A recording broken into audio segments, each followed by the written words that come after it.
Come on down. You're the next contestant on Price is Right Wrestling's 1-year anniversary celebration. That's right. A year ago, we went away from the black and gold stripped down work rate based presentation, and Vince McMahon basically took a look at that and said, God damn it, what has my son-in-law been doing? What has he been wasting millions on? These guys? These women? God damn it, we need to revamp this stuff. Bruce, these people don't have any personality, do they? No, they don't, boss. No, they don't. No, they don't. No, Kevin Dunn, I didn't ask you. Go back in the production truck, make more camera cuts. I'm asking Bruce about all this stuff. They need more personality, don't they? Yeah, boss, they need more personality. That's what we're going to do. We're going to have personality over skills. That's what we're going to do. It worked out so well for me in the first couple of years of Raw, like 1993, 1995. Wait a second, 1995. That's when I lost $6 million out of my ass. That's okay. This isn't going to happen this time. You know why? Because we have Peacock, we have the Saudi Arabia deal, and we have the other television contracts. Ha ha ha. I'm a genius. More colors, God damn it, more.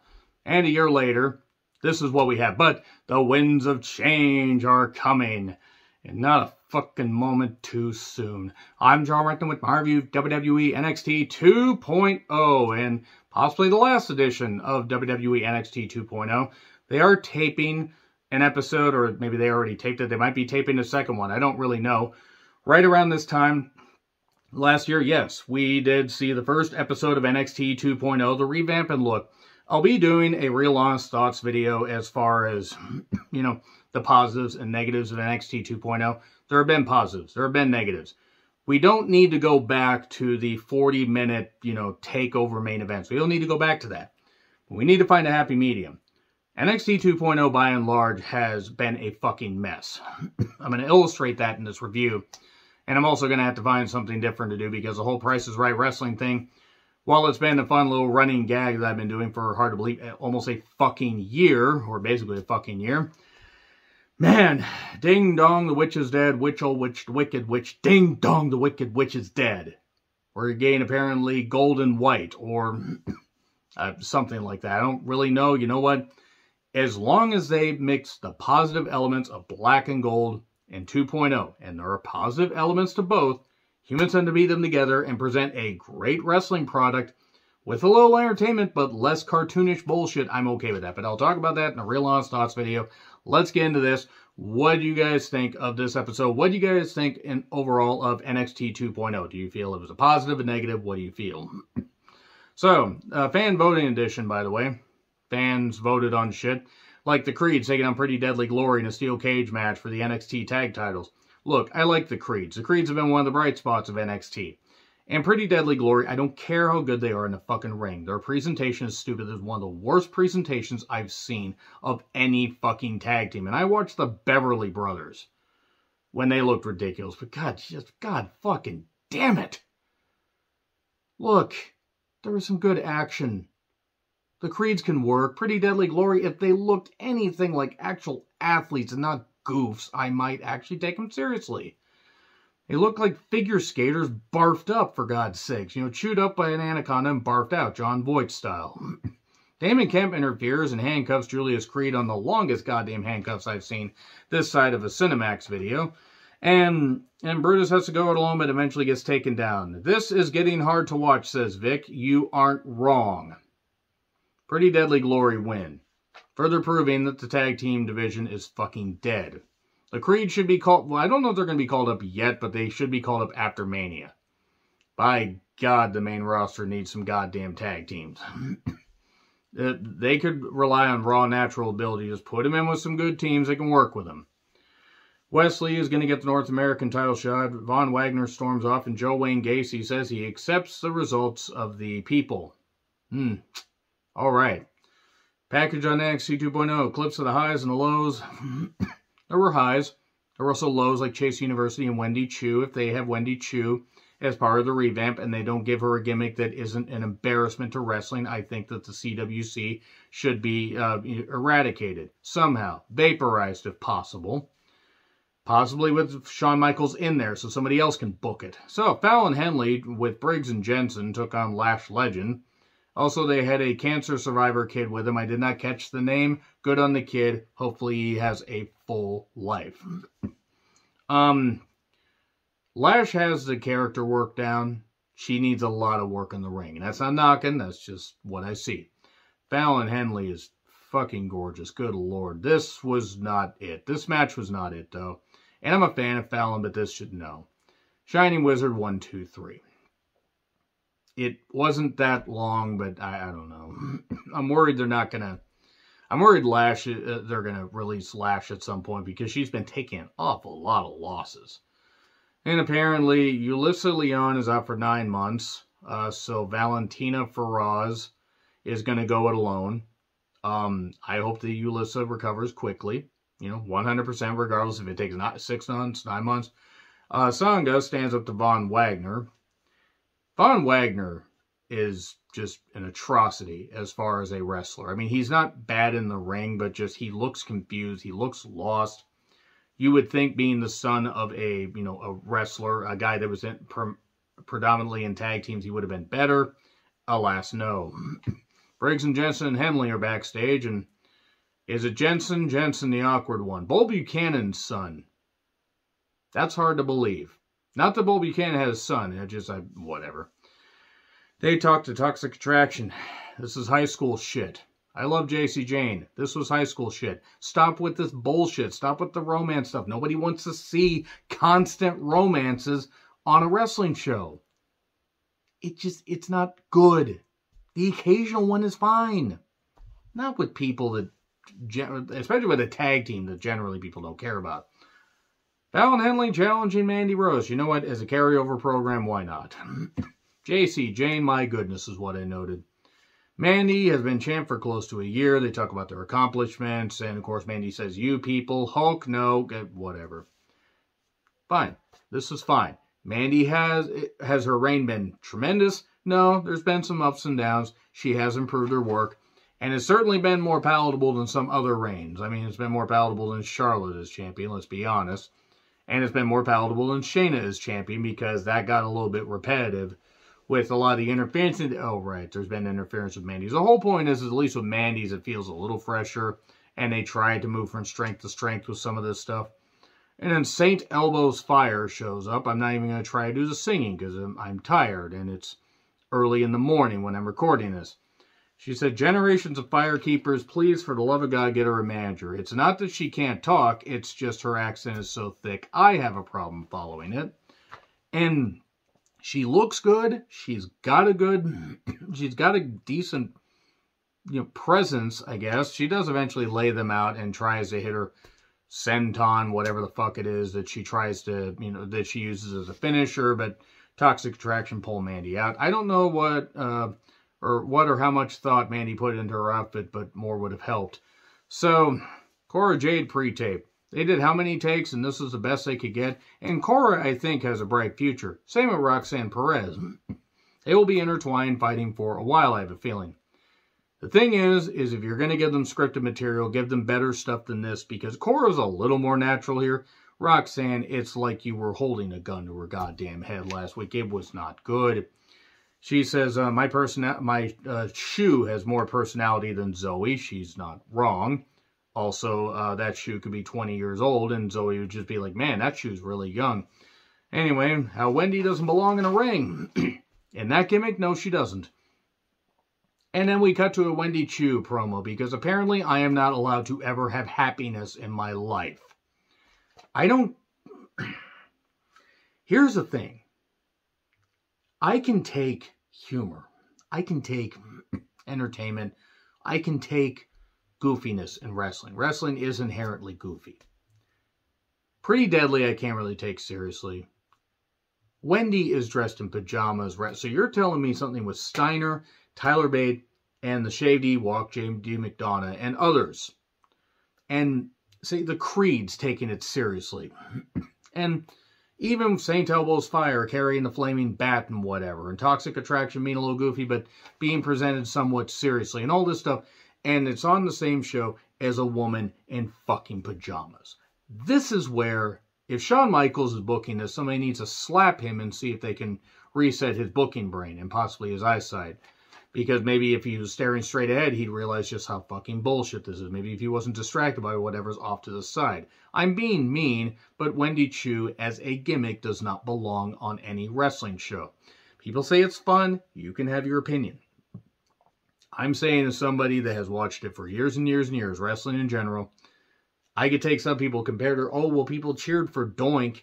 Yeah, people cheered for Doink. The original incarnation of Doink was really, really creepy because Matt Bourne played him, which isn't too much of a stretch if you knew anything about Matt Bourne. Whole point is Wendy Chu, as a gimmick, brings down any goddamn show she's involved in. And then Lash is here. We are going to get a goddamn Lash Legend Wendy Chu feud. Why? Why? Lash looks like an athlete. Wendy may actually be a really good wrestler. Why? I mean, we're not getting that match next week. Who fucking asked for this? Quincy Elliott entrance. What in the Mabel is going on here? I don't care. And by the way, I have seen this. The only stuff I've seen is people not getting the gimmick. Or I've seen people not getting the gimmick, and that I'm on that side. I don't get it. I don't get the Super Diva thing, whatever. It's people that are homophobic I got a problem with. Like, okay, you cannot like a gimmick and not be homophobic. You can do that, believe it or not. It is possible. I know some of you all have your heads shoved up your fucking asses, but it is possible. I do not get this gimmick. I don't. I have nothing against Quincy Elliott. I don't know who the fuck he was facing. And he beat him with a Manzai drop. What in the world is what I wrote down? Whatever, if people like it, that's fine. I don't get it. I don't think I'm going to get it. Cameron Grimes says he's going to go out alone because he's going to go to the moon. Wes Lee gets beat up by Hayes and Tricky Ticky Williams because apparently Wes Lee has no friends. We have established that his partner decided to take stupid pics and then decided to marry or whatever or date the wrong person. Kimberly, by the way, being vengeful and not a good representation of this state, by the way. She can stay in Orlando for all I care. And Nash Carter's an idiot, or whatever the fuck his actual goddamn name is. He's a fucking idiot for taking that picture. Wesley, though, got beat up. He's out. Tony D'Angelo and Stacks took on Grimes. Joe Wayne Gacy, plus Gibson and Drake, or Fowler and Jägermeister, if you like drinking Jägermeister. I don't fucking drink. These gimmicks drive me to drink. Do you know how bad that is? I think the people that came up with these gimmicks decided to drink. So Gacy just apparently makes himself Grimes' tag partner. You can just do that after the bell rings, because why not? And Grimes won't tag him. And then Gacy blind tags and gets in there and does some stuff and hits a springboard lariat after a melee. 1, 2, 3. And then hug it out chance. But Grimes won't. And then the three guys beat him up. Let me just say right now, if they explained why Gacy has his power over people and they didn't make it so stupid and spooky, and we didn't just do this shit with Bray Wyatt, and if you didn't do this stuff and you presented him seriously, I'd be okay with it, because the guy can work, the guy can cut a decent promo. I just think the presentation's a problem, and they've killed the Grizzled Young Veterans. Killed them dead. Deader than four. Deader than the goddamn Queen. Long death to the Queen. She fucking deserves it. Okay. And the shaved Ewok is getting, well, shaved because he's a shaved Ewok. And then he gets blood from an Italian Giallo film. Giallo? How the fuck is that said? Is it Jello? Italian Jello film. The really red blood that they have for no reason. And then he says he's not done with Tyler Bader Steiner. Why was he getting shaved? And why was there a disembodied head talk? No, wait, I'm sorry. That's just a shaved Ewok. All he is a head. Seriously, that head must weigh the size of a small planet. Anyway, Vic then sits down with Steiner, who's very subdued, and goes over his accolades and everything from beginning to end. How he's a nervous wreck in his debut, which I understand. And the fact that he is a fucking year into his debut and he's this good. Yes, he's going to need more polish. God, this kid's going to be a star. Tyler Bate wants a rematch with Steiner, and he will face the shaved Ewok in the #1 contenders match. And then Nikita Lyons and Grandma Zoe Stark took on Kiana James and Ariana Grace. And if Ariana had put that hand up anymore, she would have been Ariana. Basically, she would have been airing out her goddamn grievances. Be careful there. No, is what I wrote down for this. Kiana James is really fucking beautiful. She has something as far as a character. Also, that and her assistant. I've seen this movie before. I've cooled down on Nikita in part because of outside shit, but also just inside look. She looks great. I don't know if she's going to get much better. And Zoe Stark, I mean, I'm afraid she's going to need life alert at some point if she gets one more injury. And I don't know, maybe Ariana will end up better than her dad. She won't have to try too hard.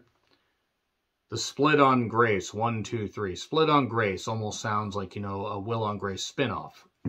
Or Will and Grace spinoff.